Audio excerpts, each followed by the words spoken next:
I don't remember much from my early childhood. Just fragments of memories that feel more like nightmares. Being left alone for hours in soiled diapers. My mother's harsh words cutting deeper than most of her physical pain, and the constant feeling that I wasn't wanted. That was my reality growing up in a small town, with no relatives available to help.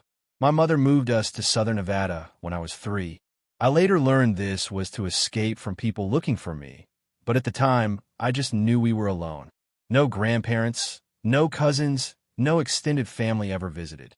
It was just her and me in a relationship that could barely be called maternal. The physical abuse started early.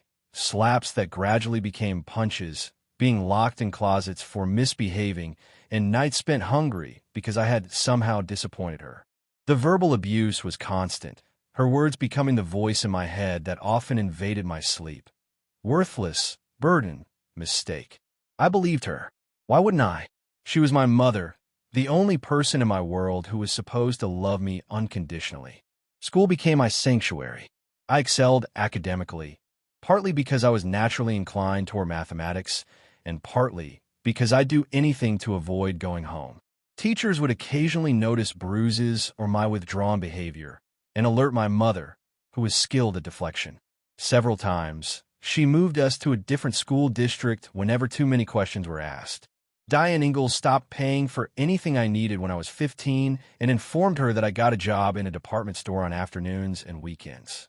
Finally, she said, "Make sure you buy your groceries and shit, and don't touch anything I buy."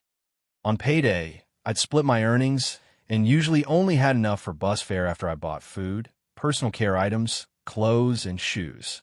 The first time I slid my feet into new shoes that fit my feet like they were made specifically for me, I cried. My mother had never bought me anything new, and my clothes were always too big, and my shoes were always too tight, or my big toes hit the top of the shoe. We were at a local thrift store each time something had the nerve to not grow with me.